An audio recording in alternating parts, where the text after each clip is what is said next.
하나님은 십계명의 다섯 번째 계명으로 부모 공경을 명령하셨습니다. 내 부모를 공경하라. 그리하면 내 하나님 여호와가 내게 준 땅에서 내 생명이 길리라. 사람들은 흔히 부모 공경을 시대에 맞지 않는 유교의 윤리로 생각합니다. 그러나 공자가 태어나기 훨씬 이전에 하나님은 십계명을 통하여 부모 공경을 하라고 명령하셨습니다. 부모 공경은 어느 특정 종교의 윤리가 아니라 하나님께서 정하신 만고불변의 윤리입니다. 부모 공경은 시대를 초월하는 최고의 윤리입니다.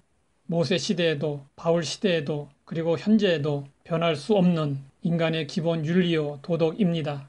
아무리 시대가 변한다고 해도 바뀔 수 없는 하나님의 명령입니다. 예수님은 하나님의 아들이셨지만 이 땅에 사는 동안 하나님의 명령대로 육신의 부모를 공경하는 아들이었습니다. 가나에서 혼인잔치가 벌어졌을 때 예수님과 어머니 마리아도 초대를 받았습니다. 그런데 잔치 분위기가 한창 무르익었을 무렵 그만 포도주가 떨어지게 되었습니다. 곤란한 사정을 알게 된 마리아는 이 사실을 예수님께 알렸습니다. 예수님은 처음에 내 때가 아직 이르지 아니하였다고 거절했습니다. 그러나 믿음으로 행하는 어머니로 인해 예수님은 물로 포도주를 만드시는 첫 번째 기적을 행하셨습니다. 자녀들은 부모의 권위를 존중하고 부모의 말을 청종해야 합니다. 부모의 권위에 순종할 줄 모르고 부모의 말을 듣지 않는 사람은 하나님의 권위에도 순종할 줄 모르고 하나님의 말씀도 청종하지 못합니다. 자녀라면 누구나 이중의 빚을 지고 있습니다. 어버이가 없었다면 그 누구도 태어날 수 없었습니다. 이런 면에서 우리 모두는 부모님에게 생명의 빚을 지고 있는 것입니다. 또 하나는 양육을 받은 빚입니다. 우리가 여기까지 오는 데 있어서 부모님의 수고와 희생은 상상을 초월합니다. 십계명에서 부모 공경의 계명은 나머지 다른 계명과 다른 점이 있습니다. 다른 계명은 모두 하지 말라는 계명인데 부모 공경의 계명은 유일하게 하라는 계명입니다. 또한 부모 공경의 계명에는 하나님의 약속이 주어져 있습니다. 그리하면 내 하나님 여호와가 내게 준 땅에서 내 생명이 길리라. 이 점이 특별합니다. 그래서 바울은 약속 있는 첫 계명이라고 언급하고 있습니다. 성경에서 볼 수 있는 가장 대표적인 부모 공경의 사람은 이삭입니다. 하나님은 아브람을 시험하여 이삭을 번제로 드리라고 명령하셨습니다. 모리아산에 도착한 아브라함은 이삭을 결박하여 단 위에 놓고 제물로 드리고자 했습니다.